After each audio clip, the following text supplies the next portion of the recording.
the Cho. Now, Esmeralda is going to be the same case, as well as the Brody. I mean, for Cho, you do have two ways to control the opponent. You have the Shikundo, which is technically an AOE knockup. Everyone that gets caught inside will be knocked up, and it's not that easy to land, to be honest. And after that, you have the Wave of the Dragon, so it's good control. RRQ Hoshi might not like it ever since Concussive Blast came out. That's right, and Concussive Blast has been that really good emblem that you could use from many of all these sort of fighter picks out there. And now we're going in for a Yuzon Pan, which I feel that this is quite a usual pick that we've seen back in the MYSG recent season. So EVOS SG, they're running out of options right here from the start, so maybe they might look for alternatives, but remember this, there's always that Lapu Lapu on hand, but Hoshi's going to be the one that will be going in for the first pick, so a little bit of a trouble here, and EVOS SG still thinking on what should be the very final ban here. I guess in a way, when you go for the EVOS SG lineup, you might want to go for the Natalia if ever you want to go, let's say, a Farsa, just to not have that certain control over that Farsa, so they just take it out. Lapu Lapu is a high priority pick for RRQ Hoshi. We did see that earlier in the day when they faced up against Remax. He just have insane sustain. Like we did see it with Rebo as well. Yeah, Rebo just flexing off like, yeah, you can send 3 members just to hit on me. Like I couldn't actually care less. So now heading with 2 picks. I guess JPL as well as Seoul, they could still secure some really good picks right here. Like we've got the Loyi still up and available. You got the Yishunshin, and well, they are going along with Jahe.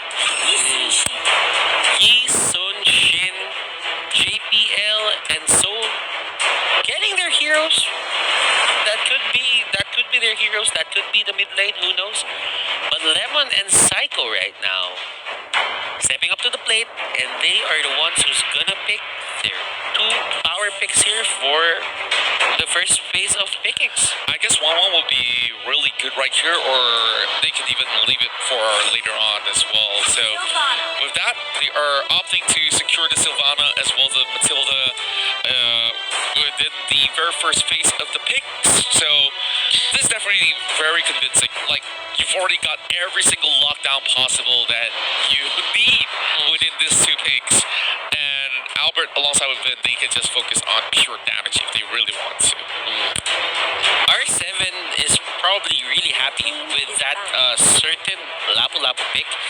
Although I'm kind of, surprised that RRQ Hoshi here didn't go for that Benedetta pick. They gave more priority into the Sylvana and the Matilda. I know Matilda has been doing well in the tournament. That's right. But Benedetta has a high win rate.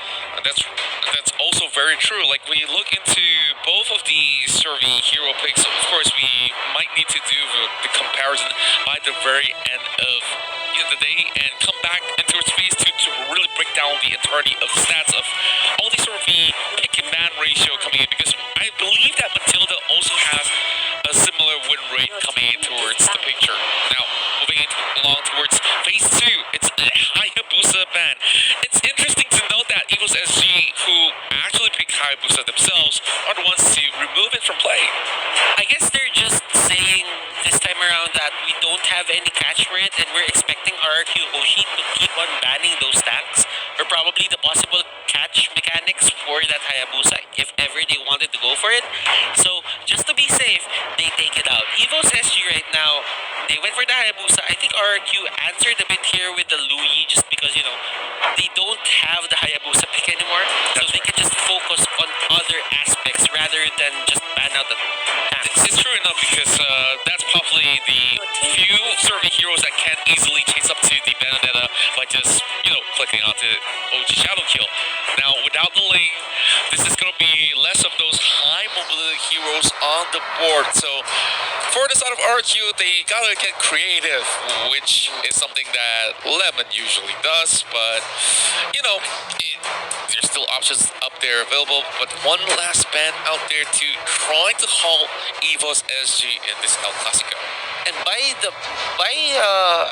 what I meant about tank is actually an off tank. So it's not really the tank, just because JPL has his hands on the jawhead already. So I think they might be planning to go for Farza right now. I think it's safe to say. Perhaps so. I definitely believe that the Farsa will be a really good pick right here, which is something of a staple for the side of EVOS SG itself.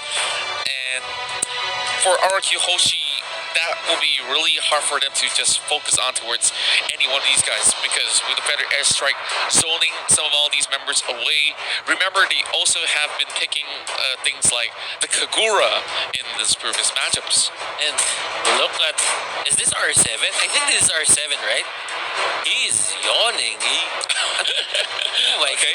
Maybe it's like, RRQ. come on, get this draft done and ready. Yeah, I want to play RRQ. It seems to me that they're pretty chill about this. They're not really gonna exert, a lot of energy, just being jolly and happy. They just want to get this over with. And EVOS SG, they look really serious right now. So for EVOS SG, they have to put things into consideration and try to punish RRQ as much as possible. RRQ Hoshi going for a Belleric. Wow, okay. I'm guessing this is something that maybe Lemon will be playing in a sort of sense. But I really like the picks coming in to secure this, a Clot alongside with Belleric, and I'm pretty certain that EVOS here picks a Harif to show off the M1 World Championship skin. I heard, or I saw in the certain video that, is getting played here at the Enter Championship, that certain skin is making a comeback. Yeah, and speaking of which, yeah, you can definitely make that purchase as well. And maybe this is also a reminder in such a way. Potato, now very final pick, only has less than 5 seconds. And, yep, I did mention Kagura. Yep, we're going to be seeing her in action instead of the Farsa. Now, let's talk us through towards this lineup that RQ feels like. Definitely star-studded, but with this draft here, how are they going to play things out against EVOS SG, which looks very mobile in this sort of scenario? Let's just say that is this going to be Aeon Zeros? I definitely think that this is one of these signature picks, even back in Season 1 when he was playing a long time ago. So he's very, very comfortable with a Kagura in this sort of sense. And if he actually lands a really good overturn, he's going to be popping some hits in that sort of sense.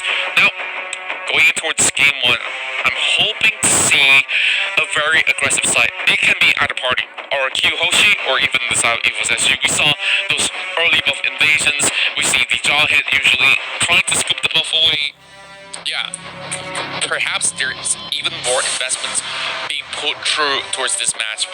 Like, historically, these two organizations are highly reputable for just churning up high-skilled talents, but we are already seeing a pause before we even get ourselves in towards the land of Dawn, so I'm assuming that we'll be having a little bit more of a chat before we really get the full action coming in the way. So, yeah. We really like to see the players just play in their maximum potential, so we are just going to have a bit of a pause, but don't you guys worry, we are going to head into the game in just a bit. That is going to be a fast pause, don't worry about it. But now, there is this thing that we pointed out in our huddles, that complex win conditions are a thing for EVOS SG. Yes, indeed. Like they also draft in such a way that they don't have one win condition; they have multiple win conditions. Especially when, say, you saw the game with Hayabusa, right? So that Hayabusa wasn't really the one that was actually turning in all the kills as compared to a usual Hayabusa that you see in your usual ranked games, right? Okay, I'm an assassin. My job is to take kills, right? No, it was a pure focus on towards split pushing, and that was a thing, so that you keep that Benedetta that he was facing in that previous match so busy that you can't leave your lane. If you leave the lane, you'll be losing turrets, you can be broken into, and yeah, with that, we'll get more in towards the action because we already are back in towards the land of Dawn. RRQ Hoshi versus EVOS SG. Now, the question that came towards us before we even start some of these matches were, you know, is there such thing as a home advantage for teams like RG or EVOS SG in such a setting? Perhaps so. Perhaps so. Is it even, applicable to esports? Just knowing that we are playing on the same map? Well, questions to ponder about, but I definitely would say that for Singapore, this is their very first major so a lot is riding on their backs. A lot is riding on their backs to make the bacon stay. That's right. Like, none of the seasons of MPL NYSG was ever played in Singapore, and this is definitely a very meaningful event for every Singaporean alike that has been waiting for a major event to keep sure. Of course, the pandemic happened, and we all are actually celebrating through multiple ways right now. But Soul trying to make the run for his life. He will be able to dash his way to safety, and RQ has been quite a lot of time being invested in towards that chase.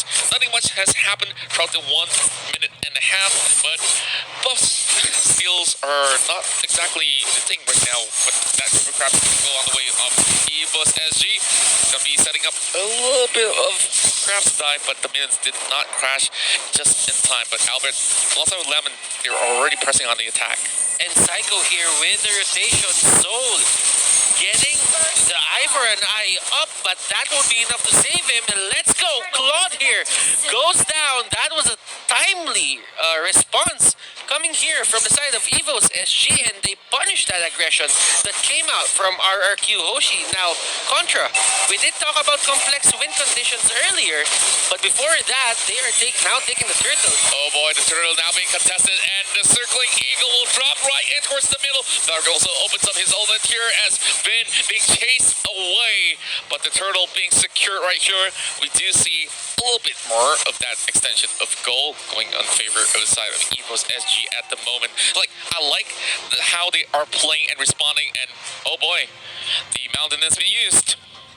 Just to get a bit of information of where the guys from RRQ are.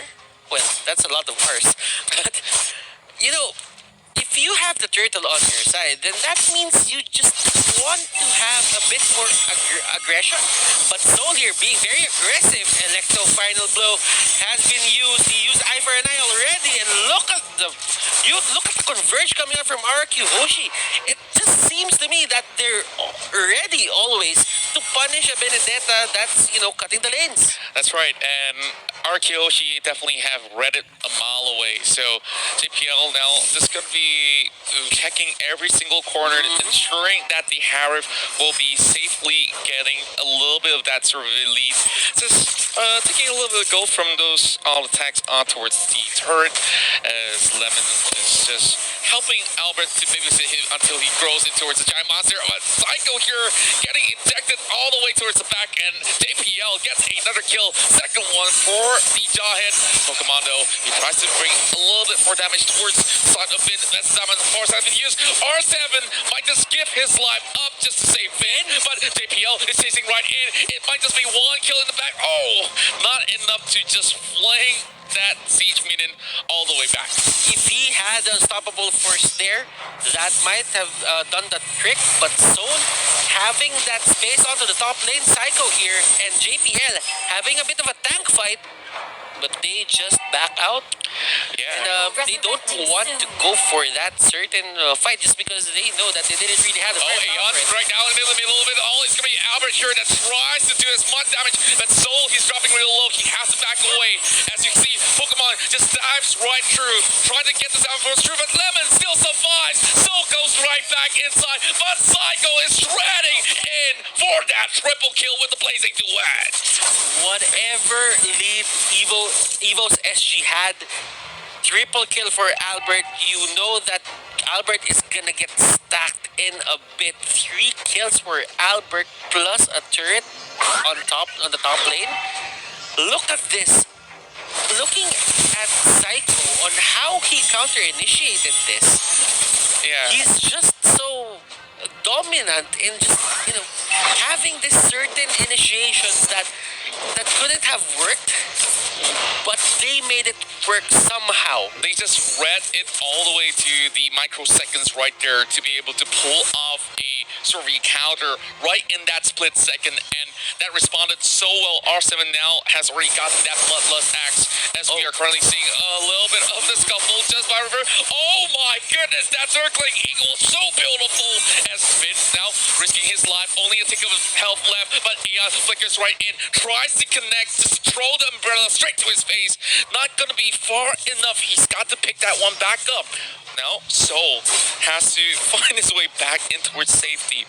And Pokemon is just having a little bit of a tickle right now. Aeon here needs to find a good initiation. That was a good yin-yang overturn, but it wasn't really enough to pull people back. Now, Soul is trying to burst down Lemon, but a Belleric offlane isn't that squishy, so that won't work.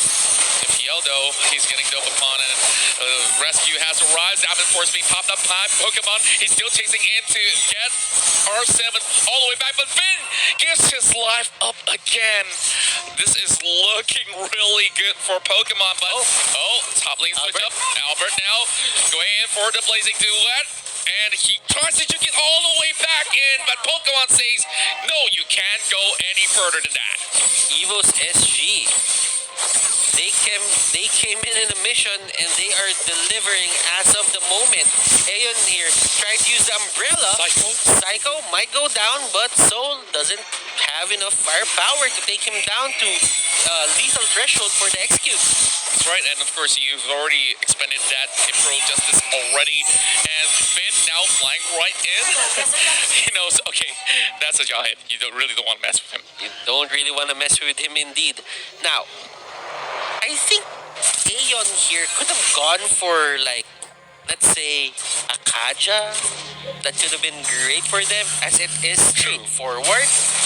But if it's your comfort hero, it's your comfort hero. That's right, and now Turtle going over the side of EVOS SG once again.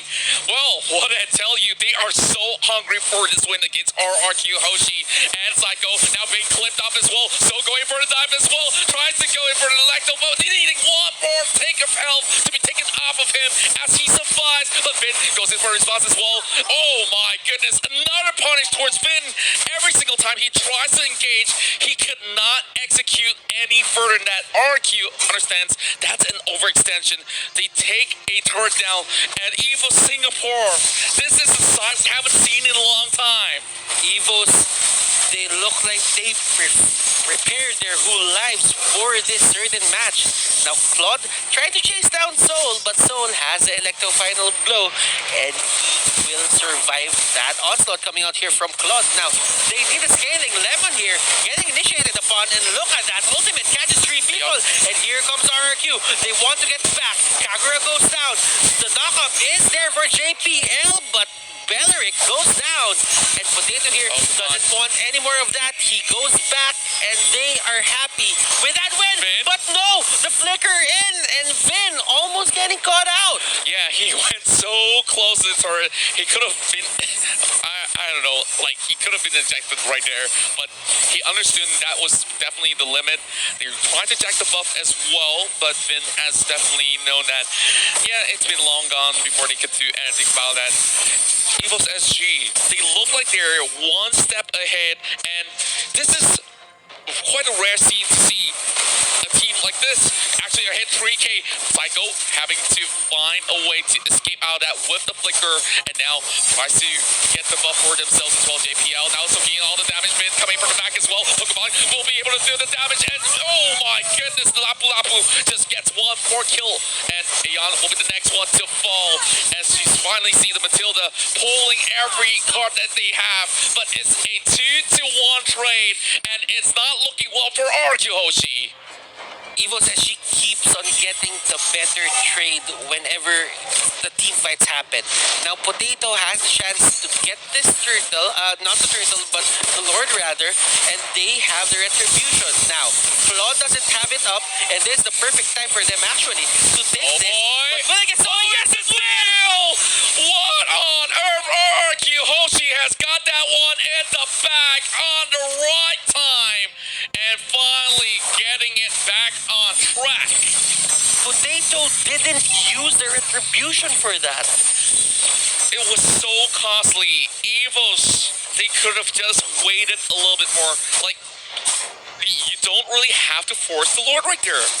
Yeah, you could have waited until 12 minutes in to have the Luminous Lord, but probably they thought that it was the right time since Lapu Lapu and Psycho, the Sylvana, is down.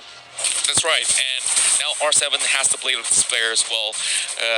JPL just trying to scout things out for the moment. But the good news is that, you know, level 1 Lord, who are you kidding? You're not going to be getting all too much out of that. But it does struck a dent, but JPL now in a really tough position as you see Albert coming in with the Blazing Duet. Damage being done towards Pokemon as he tries to use that Dominant Force with a big fat shield to get himself back in safety. Soul trying to go in for the hunt as well, but he might just get punished for his actions here. He's way too far off. Tries to dash over the walls to be able to juke out the rest of RRQ. Back in towards safety they go. They only lose out on JPL. But that wasn't the best trade for EVOS SG. They're slowly losing their hold over the lead. While everything of that was happening, Aeon here almost getting caught out by that ultimate coming from Belleric. And right now he goes, Matilda goes in a bit too deep and he gets punished for that. And here comes the chase. Soul, will he have the Electro final blow? Will he pull the trigger on it? He may not just do so. No, There's too many members of his side of RRQ. They are totaling it up on the purple buff. So if they were to really move right in, JPL will be punished. Now, Lemon definitely has seen that one.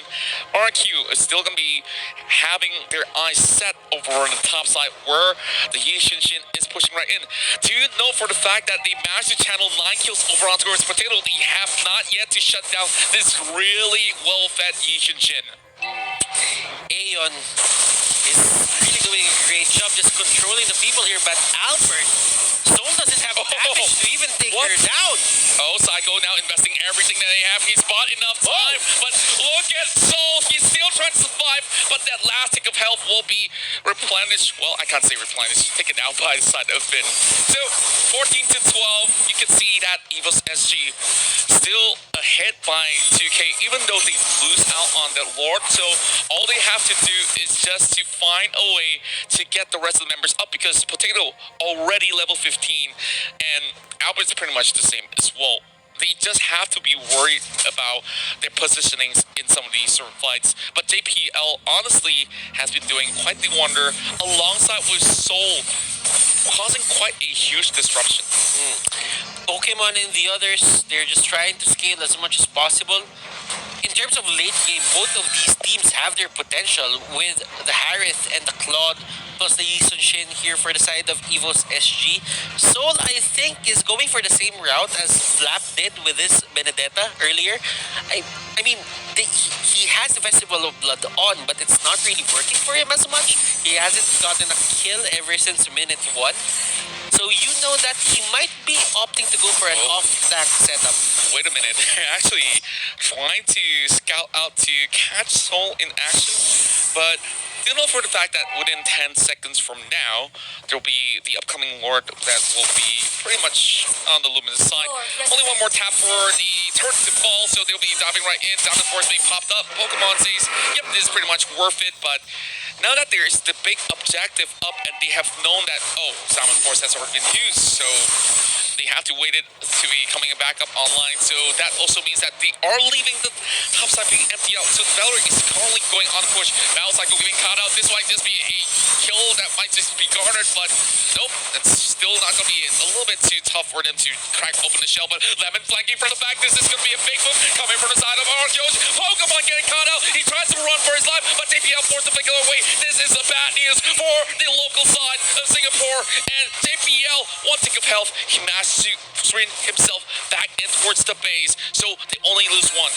Really, really tough bout out there for them to admit all the way through. I'm surprised that Lemon made it that far without being noticed by the side of EVOS SG. Even if they did have the Mounting Shocker, Albert right now trying to get the Lord, but they turn on Soul. Soul might go down here, and the dashes are coming out, but it wasn't enough to save him. Aeon going down. Albert here getting caught out by the Yin Yang overturn, and there is another fight happening here. Potato and Lemon. But they will just back away, and I think EVOS SG, they'll just give up this Lord uncontested. Yeah, I feel like they are just pulling strings right there and then, and JPL is the only one nearby to be able to do anything. And the redemption of this is probably snatching it away, and there's no chance as RRQ Hoshi has been able to finish the job. 14 to 14 in terms of kills, but I believe that with the Luminous Lord once again on the side of RRQ Hoshi, they could possibly get a lot more advantages out of the push, which now Lord is going to be going on towards the top side of the map, which means the rest of the members will be focusing either on towards the mid or even the bottom lane with a 1-3-1 formation being set up. Okay, seeing the items earlier, like Soul had a blade armor and the brute force breastplate with the blood blast axe.